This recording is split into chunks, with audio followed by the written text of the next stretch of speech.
கவிப்பேரரசு வைரமுத்து அவர்களின் மூன்றாம் உலகப் போர் பகுதி 24. கல்யாணமாகி 3 வருஷம் வரைக்கும் ஊரே கண்ணு வைக்கிற மாதிரி தான் இருந்துச்சு. கருத்தமாயி சிட்டம்மா பொழப்பு தழப்பு மம்மட்டியும் பிடியும் மாதிரி ஒன்று சேர்ந்து கெட்டியாக ஒட்டிக்கிட்டாக 2 பேரும். வீடு தோட்டம், தோட்டம் வீடுங்கிறத தவிர வேற பொழப்பு இல்லை அவங்களுக்கு. வேலை வேற பொழப்பு வேறன்னா இருக்குது. விவசாயிக்கு வேலை தான் பொழப்பு, பொழப்பு தான் வேலை. விவசாயமும் ஒரு தவம் மாதிரி தான். உட்காந்து தவம் பண்ணுறான் ஞான யோகி, ஓடி ஓடி தவம் பண்ணுறான் கர்ம யோகி. வேலியோரமாக கரணை தட்டி கிடந்த புறம்போக்கு நிலத்தை வாச்சாத்தில் குத்தி குத்தி முன்ன போகிறாரு கருத்தமாயி. கொட்டு மம்முட்டி எடுத்து பிரட்டிக்கிட்டே பின்ன போவா சிட்டம்மா. பகல் பூரா வெயிலில் வெந்து களை எடுத்து ராத்திரியில் உசுறு வத்தி போய் உறங்கி கிடக்கிற பொண்டாட்டியை தட்டி எழுப்பி தோட்டத்துக்கு கூட்டிகிட்டு போய் நிலா வெளிச்சத்தில் தண்ணி இறப்பாரு. அவள் விடிய விடிய தண்ணி காட்டுவா. முத்துமணியை வகுத்தில் வச்சு அவன் நிறமாசமாக நிற்கையில் நிலக்கோட்டை மல்லிகைப்பூவை தலை நிறைய வச்சு விட்டு கையில் சிவீர்னு ஒரு தாளில் சுற்றின பொட்டணத்தை கொடுத்து பிரித்து பாருன்னாரு. பார்த்தா அரைப்பவுனு தாலியில் கோர்த்து போட 2 கிராமில் 2 குண்டு முத்து, காப்பவுனு மூக்குத்தி. கண்ணு கலங்கி போச்சு சிட்டம்மாவுக்கு.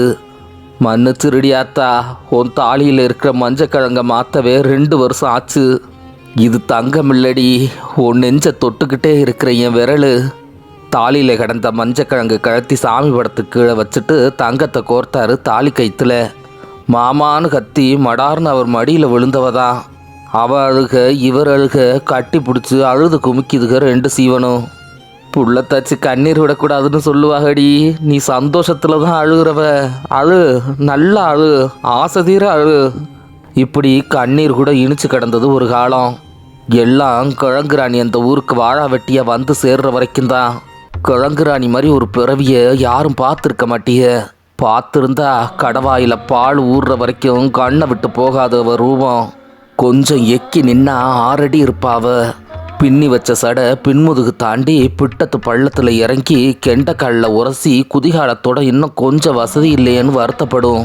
அகலமான உடம்பு அவளுக்கு, சொலவு மாதிரி முதுகு, அதில் ஒரு துளி இருட்டு ஒழுகி விழுந்த மாதிரி ஒரு மச்சம். விளைஞ்ச தேனை புழிஞ்சு வடிகட்டி 2 நாளைக்கு பிறகு திறந்து பார்த்தா தெளிஞ்சு நிற்குமே, அப்படி ஒரு நிறம். என்னால் 8ன்னு எழுதுனா நடுவில் ஒடுங்கி நிற்குமா இல்லையா, அப்படி ஒரு இடுப்பு. விளைஞ்ச வெள்ளை பாறையை வாழைத்தண்டு பதத்துக்கு வழவழன்னு செதுக்கி வச்ச மாதிரி 2 காலு. ஊமகாதில் சொன்ன ரகசியம் மாதிரி உள்ளடங்கி போன வயிறு. ஆம்பளையா இருந்தால் அடக்கி பாருன்னு வாரவன் போகிறவனை எல்லாம் வம்புக்கு இழுக்கிற மார்பு. இளவாழை இலைய நெய்யில் தொடச்சி வச்ச மாதிரி மினுமினுன்னு ஒரு கழுத்து. இந்த பொருத்தமான உடம்புக்கு திருத்தமான மூஞ்சி இதுதான்னு பிரம்மனே வேட்டி போட்டு தாண்டுற மாதிரி செதுக்கி வச்ச முகம். ஒரே ஒரு குறை என்னென்னா, ஆம்பளைங்க மாதிரி அவளுக்கு மூக்குலையும் தாடையிலையும் நாடியிலையும் லேசாக முடி முளைச்சி எட்டி எட்டி பார்க்கும். கிழங்குராணிங்கிறது அவள் உடம்புக்கு வந்த பேர் இல்லை, காரண பேர். 18 வயசு வரைக்கும் ராணி வயசுக்கு வரலை. ஆமாம், இளவங்காய் எப்போ பழுக்கிறது, இவ எப்போ குத்த வைக்கிறதுன்னு ஊர் எக்கு தப்பாக பேசுகிறப்ப குத்த வச்சுட்டா ராணி. தாயில்லா பிள்ளைக்கு குருசு கட்டி வச்சாக ரோட்டோரமாக இருக்கிற வீட்டோரமாக. அப்போத்தான் நடந்துச்சு அந்த சம்பவம். சக்கரவள்ளி கிழங்கு மூட்டையில் ஏற்றி வத்தலை குண்டுக்கு வண்டி கட்டி போகிறான் செவத்தையன். ராணி குத்த வச்ச குருசு கடந்து போகிறப்ப கடக்குன்னு தெருவில் தெரிச்சு விழுந்து போச்சு ஒரு கிழங்கு சாக்கு. தெருவில் நின்று போகுது வண்டி. பெருங்கொண்ட ஆம்பளைங்க 2 பேர் சேர்ந்தாத்தான் தூக்க முடியும் ஒரு சாக்க. கத்தி கத்தி பார்த்தான் செவத்தையன், ஒரு பய வரலை. ஏண்டா ஏழை, ஆம்பளை இல்லாத ஊரா போச்ச அட்டனம்பட்டி. ஒத்தாசைக்கு ஆள் இல்லாதவன் தெருவில் நின்று கத்துறான், யாரையும் காணோம். குத்த வச்ச பொண்ணு குருசு விட்டு படக்குன்னு வெளியே வந்தா. நொட்டாங்களை அடியில் கொடுத்து புரட்டுனா மூட்டைய. 2 கையிலையும் உச்சி நாப்பில் தூக்கி கிழங்கு மூட்டையை வண்டியில் எரிஞ்சிட்டு தண்ணி பாம்பு மாதிரி புழக்குன்னு குருசுக்குள்ளே ஓடி ஒளிஞ்சு உட்காந்துக்கிட்டா. வேடிக்கை பார்த்த ஊர் விரலை மூக்கு மேலே வைக்கிது. அன்னைக்கு இருந்து ராணி கிழங்கு ராணி ஆகி போனா. அம்மாவாசை இருட்டில் சுடுகாட்டு புளிய மரத்தில் ஆணி அடித்து திரும்புகிற பொண்ணுக்கு 50 ரூபா. ஒருத்தையும் விரலை வந்தயத்துக்கு. நான் அடிச்சுட்டு வர்றேன்னா ராணி, இந்த ஆணியைத்தான் அடிக்கணும், அப்போ தான் அடையாளம் தெரியும். ஆணியும் கொடுத்து அனுப்புகிறாக. சொன்ன மாதிரியே ஆணி அடிச்சுட்டு வீட்டில் வந்து படுத்துக்கிட்டா ராணி. விடிஞ்சு எழும்பி கூட்டிக்கிட்டு போகிறா எல்லாரையும். அதே மாதிரி ஆணி 5-6 இருக்குது அங்கே. இதில் நீ அடித்த ஆணி எது, நீ எப்படி நம்புறது? அந்த சிவப்பு துணி கட்டியிருக்குல்ல, அதுதான் நான் அடித்த ஆணி. 2 3 சிவப்பு துணி இருக்கு, இதில் எது உன் சிவப்பு துணின்னு எப்படி நம்புறது? படக்குன்னு சீலையை தூக்கி பாவாடை ஓரத்தை காமிச்சா ராணி. சிவப்பு பாவாடையில் கிழிச்ச துணியும் ஆணியில் தொங்குற துணியும் ஒன்றா இல்லையான்னு பாருங்கடி. 50 ரூபாயை அவள் கையில் வச்சு அழுத்தி அமுக்கிட்டு இவ பேயிடின்னு சொல்லிட்டு ஓடியே போனாக அவ சோட்டு பொண்ணுக. தென்னை மரம் ஏறுற ஆளுகளுக்கு கூலியோடு சேர்ந்து ஆளுக்கு 2 தேங்காயும் கொடுப்பாக. மரமேரிகளோட பொண்ணுக 5 6 பேர் கூலிக்கு வந்த தேங்காயை ஆளுக்கு 2 கையில் பிடிச்சி பள்ளக்காப்பட்டி வழியாக அட்டனம்பட்டிக்கு வந்துக்கிட்டு இருக்காக. முதல் பணம் அடித்து குறும்பை கட்டி நிற்கிற தென்னம்பிள்ளைக மாதிரி லேசாக மேடு கட்டி நின்னாலும் தாவணியை செவக்கி போட தெரியாத சின்ன சிறுசுக பாவம். பொண்ணுகளா, தேங்காயில் 2ல் 1 கொடுத்துட்டு போகிறது. புளிய மரத்தடியில் உட்காந்து சீட்டு விளையாடிக்கிட்டு இருந்த பயல்களில் ஒருத்தன் குதர்க்கமாக கேட்டு தெருவை கூட்டிக்கிட்டே போன பாவாடை ஓரத்தை ஒரு இழுத்துட்டான்.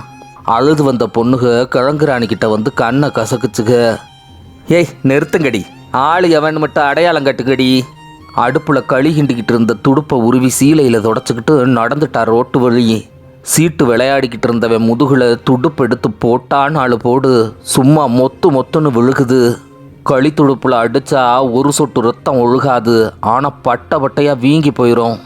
அடித்த அடியில் வீங்கி போச்சு. துடுப்பில் ஒட்டி இருந்த கேப்பக்களியில் அந்த வீக்கத்துக்கு 10 போட்டு விட்டா பாவம். ஏழேய், இனி எங்கள் ஊர் பொண்ணுகளை எவனாச்சும் வம்புக்கு இழுத்தா மானம் கட்டு மகிழி பூத்துரும் சொல்லிட்டு துடுப்பை தொடச்சிக்கிட்டு அடுப்பில் கிடந்த களியை கிண்ட போயிட்டா. அதென்னமோ தெரியல, ராணிக்கு ஆம்பளைகளை கண்டாலே ஒவ்வொலை. அவன் மேலே யாரும் சுண்டு விரல் கூட வச்சிட முடியாது. அவன் நடந்து போனால் அவன் நிழலை மிதிக்காதபடி ஆம்பளைகள் 2 அடி தள்ளித்தான் போகணும். எவனாச்சும் கெட்ட எண்ணத்தோட கிட்ட வந்தான்னா விடலை பயல்க இளவட்டக்கல்ல தூக்கி தோளுக்கு பின்னால் எரியிற மாதிரி எரிஞ்சிட்டு போயிடுவா. இப்படியெல்லாம் திமிரு பிடிச்சி அலைய வேணாம் ராணி. ஒரு கல்யாணம் காட்சினா நாளைக்கு ஒரு ஆம்பளைக்கு நீ கழுத்தை நீட்டித்தானே ஆகணும். ஊர் கிழவி எவ்வளாச்சும் இப்படி சொன்னால் மூக்கு மேலே கோவம் முட்டிக்கிட்டு நிற்கும் ராணிக்கு. போடி பொசகட்ட கிழவி, ஒரு ஆம்பளையாவது என்னை ஏறி மேயிறதாவது. என்னை பொண்ணு கேட்டு வந்தா உன்னை கட்டி வைக்கிறேன் போ. எம்மா ராணி, அப்பனுக்கு வயசாயிருச்சு. உன்னை ஒருத்தன் கையில் பிடிச்சி கொடுத்தா நான் கண்ணை மூடிடுவேன். நீ மட்டும் மாட்டேன்னு சொல்லிட்டு முறப்பங்காட்டு மலை மேலே ஏறி மறுபக்கம் குதிச்சு காணா போனமா போயிடுவேன். அப்போ உசுரை காப்பாத்துது ஐயே. மாட்டேன்னு மனசில் வச்சுக்கிட்டு சரின்னு உதட்டில் சொல்லிட்டா.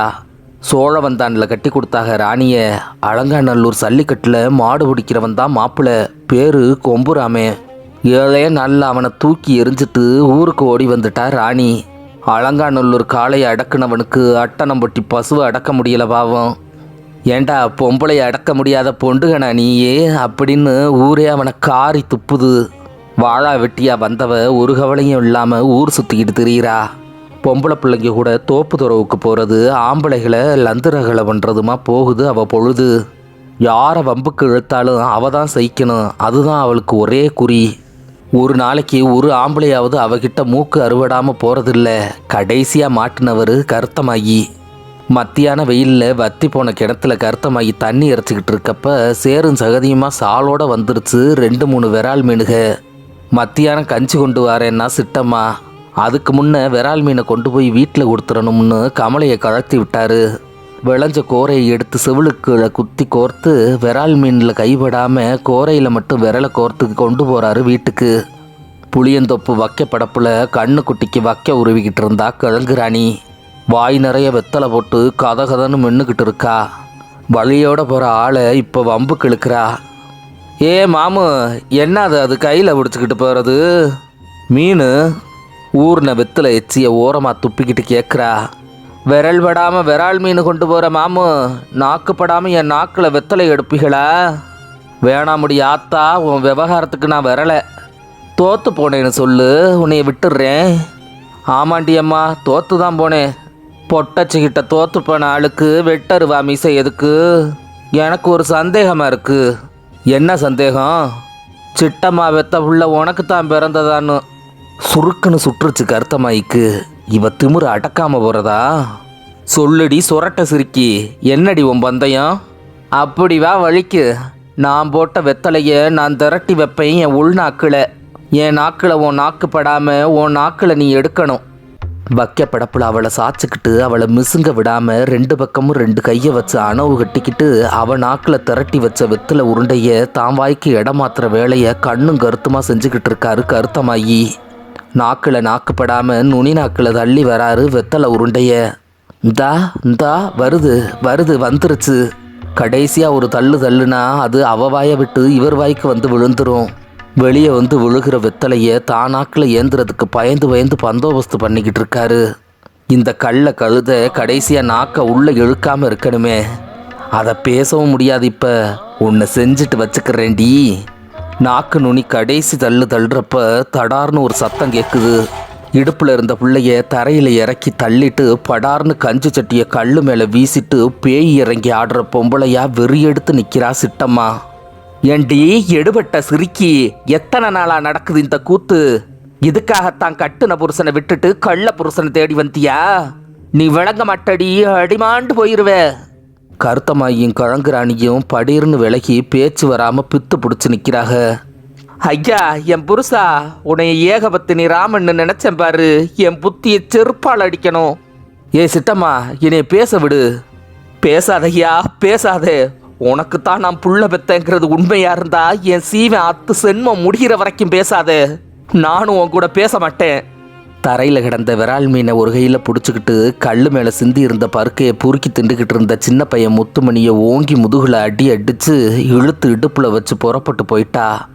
பேச மாட்டேங்கிறது தான் அவள் பேசின கடைசி வார்த்தை. அந்த சம்பவம் முடிஞ்ச 10ஆம் நாள் நடந்தது தான் பயங்கரம்.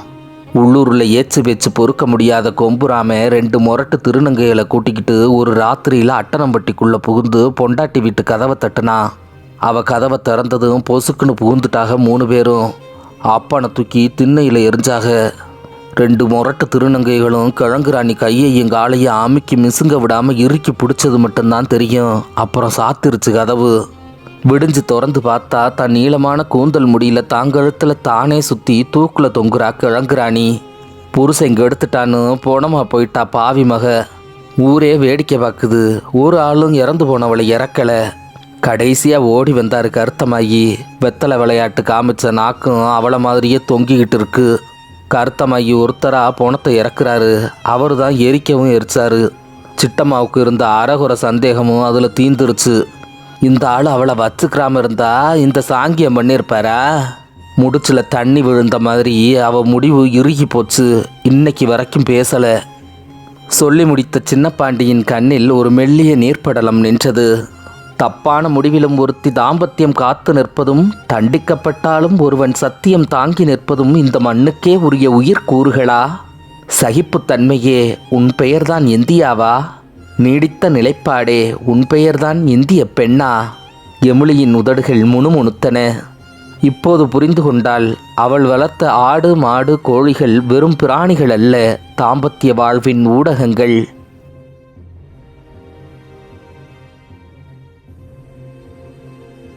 தொடர்ந்து பதிவுகளை கேட்க என்னை பின்தொடர்ந்து கொள்ளுங்கள். அடுத்த பதிவில் இணையும் வரை நன்றிகள் கூறி விடைபெறுகிறேன். நான் குறிஞ்சி கொற்றவன்.